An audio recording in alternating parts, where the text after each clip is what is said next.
Class 10 chemistry में अगर आपको फुल मार्क्स स्कोर करने हैं तो आपको कार्बन एंड इट्स कंपाउंड्स के रिएक्शंस को बहुत ही अच्छे से समझना होगा। और आज की वीडियो में ना सिर्फ हम बात करेंगे कार्बन एंड इट्स कंपाउंड के रिएक्शंस की, बल्कि हम बात करने वाले हैं उन खास रिएक्शंस की जो हर साल सीबीएसई में पूछे जाते हैं। इसलिए अगर तुम चाहते हो तुम्हारे मार्क्स ना कटे, तो इसलिए ना सिर्फ तुम्हें carbon and its compound chapter को पूरा करना है, बल्कि इस वीडियो को भी जरूर देखना है, क्योंकि ये रिवीजन में तुम्हारे सबसे ज्यादा काम आने वाली है।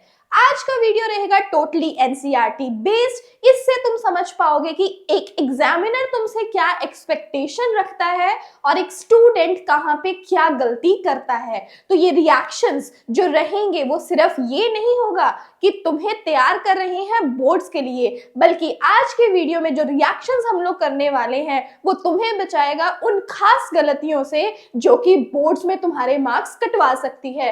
तो बिना टाइम वेस्ट किए सबसे पहले हम लोग डिस्कस करते हैं oxidation reaction. Oxidation reaction CBSE का फेवरेट रिएक्शन है, ये हर साल बोर्ड में आता है। तो देखो यहाँ पे जो हमारे पास ऑक्सीडेशन रिएक्शन है, ये बेसिकली कन्वर्शन है इथेनॉल का इथेनॉइक एसिड में। किसका कन्वर्शन है ये? इथेनॉल का इथेनॉइक एसिड में। और ये कैसे होगा? ये होगा in the presence of oxidizing agent. और यहीं से खास सवाल जो है सीबीएसई में पूछा जाता है कि बताइए कि ऑक्सीडेशन अगर हमें करनी है इथेनॉल की इथेनॉइक एसिड में, तो उसमें कौन से ऑक्सीडाइजिंग एजेंट्स हम यूज करेंगे। तो याद रखना, सबसे पहले हम लोग यूज करते हैं alkaline KMnO4, that is potassium permanganate. और दूसरा है हमारे पास एसिडिफाइड K2Cr2O7 पोटेशियम डाइक्रोमेट। और ये दोनों ही आपने याद रखने हैं, ये पूछेंगे। और ये रिएक्शन होगा हीट करने पर। ये रिएक्शन कैसे होगा? ऑन हीटिंग, जब हम हीट करेंगे ऑक्सीडाइजिंग एजेंट डालकर तब। ये तो हो गए इसके मेन हाइलाइट्स। अब बात करते हैं कि रिएक्शन होगा कैसे। अब बात है इथेनॉल की।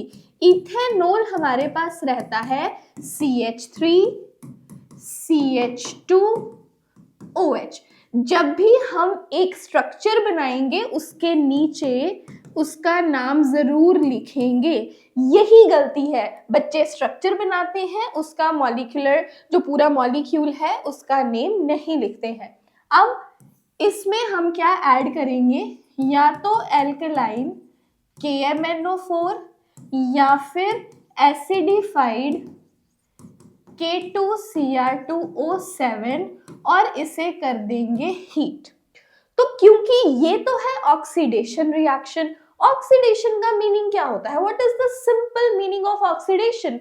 ऑक्सीडेशन होती है addition of oxygen and removal of hydrogen. और वही इस रिएक्शन में हम लोगों को करना है, हाइड्रोजन को रिमूव करना और ऑक्सीजन को ऐड करना। तो जिस कार्बन के साथ OH लगा है उसी कार्बन के 2 हाइड्रोजन्स को रिमूव कर दीजिए। उसी 2 हाइड्रोजन को हम लोग क्या कर देंगे? रिमूव। अब हमारे पास बचा क्या? आपके पास बचा CH3 dash C, carbon single bond OH। ये चीज हमारे पास बची है, क्योंकि 2 हाइड्रोजन्स को तो हम लोग रिमूव कर चुके हैं। और इसे रिमूव करने के बाद, क्योंकि कार्बन की 2 बॉन्ड्स टूटी हैं, कार्बन 2 बॉन्ड्स बनाएगा किसके साथ? ऑक्सीजन के साथ। अब देखिए यहाँ पे मेन फंक्शनल ग्रुप क्या हो गया?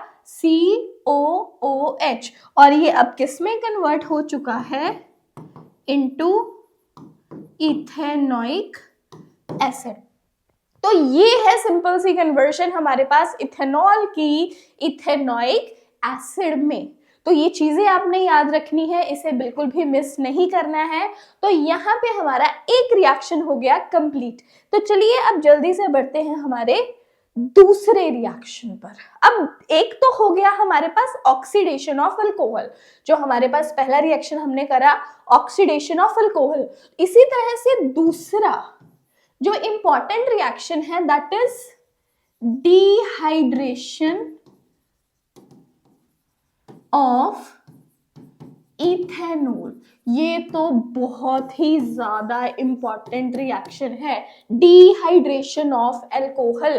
अल्कोहल यहाँ पे स्पेसिफिकली हम कौन सी यूज करेंगे, इथेनॉल। अब डिहाइड्रेशन का क्या मतलब रहता है, dehydration is removal of water, और ये कैसे होगा, इन द प्रेजेंस ऑफ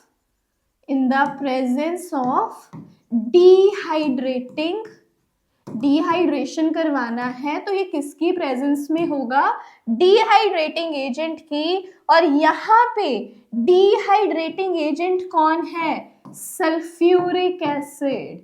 ये चीज याद रखनी है, और यही जो है एग्जाम में पूछा भी जाता है दैट अगर आप इथेनॉल को डिहाइड्रेट कर रहे हो तो उसमें डिहाइड्रेटिंग एजेंट कौन है, तो डिहाइड्रेटिंग एजेंट कौन है इसमें, कॉन्सेंट्रेटेड सल्फ्यूरिक एसिड।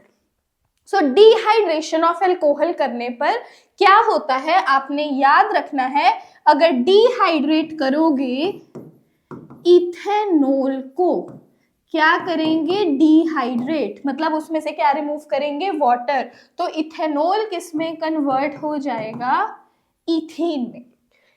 इथेनॉल जो है वो किस में कन्वर्ट हो जाएगा, इथीन में। अब ये कैसे होगा इसे भी समझिए। इथेनॉल क्या है, इथेनॉल फिर से CH3 CH2OH, ये है इथेनॉल। इथ मतलब 2 कार्बन, एन मतलब इनमें सिंगल बॉन्ड, ओल मतलब OH ग्रुप, बाकी हाइड्रोजन वैलेंसी कंप्लीट करने के लिए। अब हमने इसमें ऐड क्या करा, dehydrating agent that is concentrated sulphuric acid and heated a bit. अब ये डिहाइड्रेट करेगा, वाटर रिमूव करेगा, एक कार्बन से जाएगा OH, दूसरे कार्बन से जाएगा H, H और H मिला के इसमें से क्या रिमूव हो गया, वाटर। याद रखना जिस कार्बन से आपने OH निकाला है उसके साथ वाले कार्बन से क्या निकलेगा, H। ये बहुत जरूरी बात है, आपने इसके ही हाइड्रोजन को रिमूव नहीं करना, साथ वाले कार्बन के हाइड्रोजन को रिमूव करना है। अब बचा गया आपके पास, ध्यान से देखिए, कार्बन हाइड्रोजन हाइड्रोजन, एक कार्बन के 2 हाइड्रोजन एज इट इज, हमने इन्हें कुछ कहा ही नहीं। सिंगल बॉन्ड कार्बन, इसके भी दोनों हाइड्रोजन एज इट इज, इन्हें तो हमने कुछ कहा ही नहीं ना। यहां से हाइड्रोजन और दूसरी साइड से जो है वो OH निकल गया, दोनों कार्बन का एक एक बॉन्ड जो है वो खत्म हो गया, तो दोनों आपस में क्या करेंगे, दोनों आपस में एक और बॉन्ड बनाएंगे और इनमें क्रिएट हो जाएगा डबल बॉन्ड। इथेनॉल से क्या बन गया, ये इथीन। बहुत इंपॉर्टेंट। तो मतलब आप अल्कोहल से क्या बना सकते हो, एल्कीन बना सकते हो डिहाइड्रेशन करवाकर। This is another important reaction. Then देखो हमने 2 कितनी ज्यादा इंपॉर्टेंट रिएक्शंस जो है वो कर ली। इसके अलावा हमारे पास है एडिशन रिएक्शन, तीसरा बहुत इंपॉर्टेंट है, एडिशन रिएक्शन। एडिशन रिएक्शन में हम लोगों के पास जो स्पेसिफिकली है दैट इज हाइड्रोजिनेशन,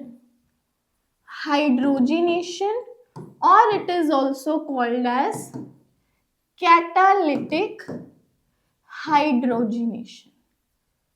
हाइड्रोजिनेशन और कैटालिटिक हाइड्रोजिनेशन, इसका क्या मतलब हुआ, it means addition of hydrogen means H2 in the presence, catalytic बोला ना, तो in the presence of a catalyst such as nickel platinum और पैलेडियम। ठीक है, अब ये कैटलिस्ट क्या होता है? कैटलिस्ट एक ऐसा सब्सटेंस होता है जो किसी भी रिएक्शन की स्पीड को कम या ज्यादा कर सकता है। यहां हम एक पॉजिटिव कैटलिस्ट यूज करेंगे जो स्पीड ऑफ द रिएक्शन को बढ़ाए। आमतौर पे जो हम यूज कर लेते हैं वो है निकल। और ये क्या कर सकता है, ये रिएक्शन क्या कर सकता है? This reaction can convert N unsaturated hydrocarbon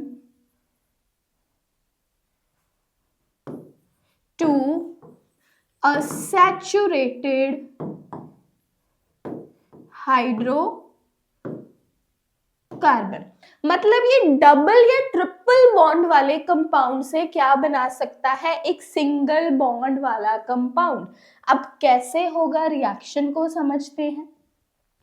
मान लो मेरे पास कोई एल्कीन है, मेरे पास क्या है? कोई एल्कीन। अब एल्कीन क्या होती है? जिसमें रहती है कार्बन कार्बन डबल बॉन्ड और बाकी दो बॉन्ड्स हैं वो किसी भी तरीके से पूरी की जा सकती है। यहाँ हाइड्रोजन लगाए जा सकते हैं, कोई कार्बन चेन चल सकती है। तो हम मान लेते हैं यहाँ पे कोई एल्काइल ग्रुप लगा है, ये R क्या है? एल्काइल ग्रुप, जो कि सिंपली किसी कार्बन चेन को रिप्रेजेंट करता है। अभी के लिए इतना समझ लो, ग्रेड 10 में इजी रहेगा। देन मान लो हमने इसमें ऐड करना है हाइड्रोजन और ये ऐड कर दिया हमने इन द प्रेजेंस ऑफ निकल। तो होगा क्या? यहाँ पे जो दो बॉन्ड्स है ना, इनमें से एक बॉन्ड जो है वो ब्रेक हो जाएगी। अगर एक बॉन्ड जो है वो ब्रेक हो गई तो हमारे पास नॉर्मल क्या बचा? एक बॉन्ड टूटी है, कार्बन कार्बन सिंगल बॉन्ड बच गई। हर एक कार्बन के पास दो दो एल्काइल ग्रुप हैं ऑलरेडी, इन्हें तो हमने कुछ नहीं बोला। अब जो एक एक बॉन्ड ब्रेक हुई है, दोनों की एक एक बॉन्ड ब्रेक हो गई, दोनों की एक एक वैलेंसी क्रिएट हो गई। अब हम इसमें ऐड कर रहे हैं H2, तो एक एक हाइड्रोजन एटम एक एक कार्बन के पास आ जाएगा और एल्कीन से हमारे पास क्या बन गया? अल्केन, क्योंकि यहाँ पे कार्बन कार्बन सिंगल बॉन्ड जो है वो एग्जिस्ट कर रही है। और ये जो पूरा प्रोसेस है, this is used in the preparation of वनस्पति घी। तो ये चीज जो है आपने याद रखनी है। ये हो गया हमारा एक तीसरा बड़ा ही इंपॉर्टेंट रिएक्शन। अब इसके बाद जिस रिएक्शन की मैं बात करने वाली हूँ वो बहुत ज्यादा इंपॉर्टेंट है। इन एनी मैनर वो आपको एग्जाम में मिल जाता है, and that is esterification reaction. That is esterification reaction. Esterification reaction को अगर हम लोग जनरली समझें, आमतौर पर ये क्या होता है? किसी कार्बोक्सिलिक एसिड में अगर आप अल्कोहल मिक्स कर देते हो, ये एक रिवर्सिबल काइंड ऑफ रिएक्शन है। अगर आप इसे एसिडिक मीडियम में करवा रहे हो तब ये आपको बना के देगा एक compound ester along with water. ये जनरल रिएक्शन याद कर लो। Carboxylic acid plus alcohol in the acidic medium gives ester plus water. और ये एस्टर क्या है? एस्टर एक स्वीट स्मेलिंग कंपाउंड है।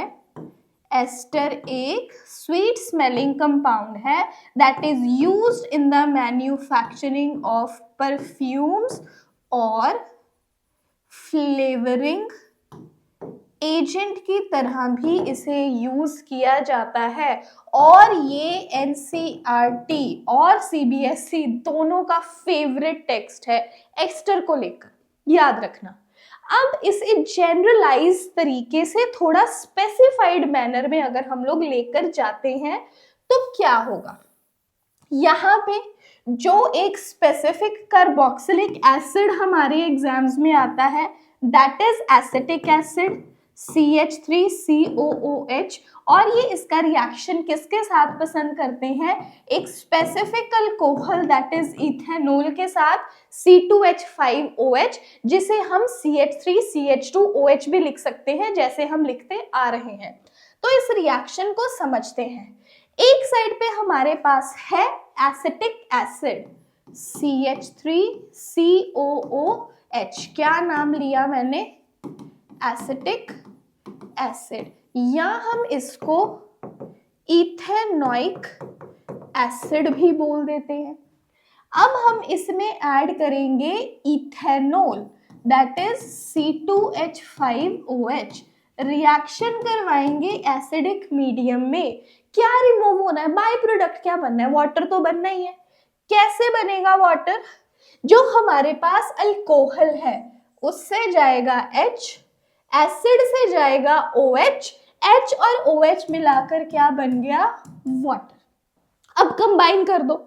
इधर से आपके पास क्या बचा? C2H5O। इधर से आपके पास क्या बचा? ये इतना एरिया C2H5O, और इधर से भी बॉन्ड टूट गया। इधर से बॉन्ड टूटा, यहां से क्या है? ये O। साथ में क्या है? O के साथ क्या है? C, और इस C के साथ क्या है? CH3। C2H5OOCCH3, ये बन गया हमारा एस्टर। ये क्या बन गया हमारा? Ester ethyl ethanoate. क्या बन गया ये? इथाइल इथेनोएट, जो एस्टर का नाम है, ethyl ethanoate. So this is one of the most important reaction. Esterification ये एग्जाम में आ जाता है। इसे 2, 3, 4 बार, जितनी बार चाहो लिख के प्रैक्टिस करो, ये एग्जाम में जरूर आता है।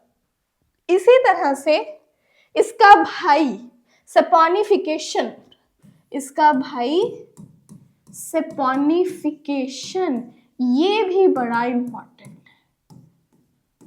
एस्टेरिफिकेशन का भाई सपोनिफिकेशन। क्यों कहा गया इसे saponification? Because such a reaction is used in the manufacturing of soaps, क्योंकि सोप की मैन्युफैक्चरिंग में यूज किया जाता है। तो जनरली अगर देखेंगे तो जनरली ये रिएक्शन क्या है? ये ऑपोजिट है। किसका? एस्टेरिफिकेशन का। एस्टेरिफिकेशन में हमारे पास क्या था?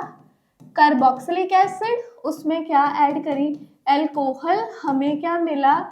Ester plus water. रिएक्शन हो रहा था एसिडिक मीडियम में। इससे ऑपोजिट लेके जाएंगे। एस्टर से शुरू करेंगे, पीछे से शुरू करो रिएक्शन को, एस्टर से। अब इसमें एसिड नहीं, हम एल्कलाई डालेंगे, बेस डालेंगे, एक स्ट्रॉन्ग बेस,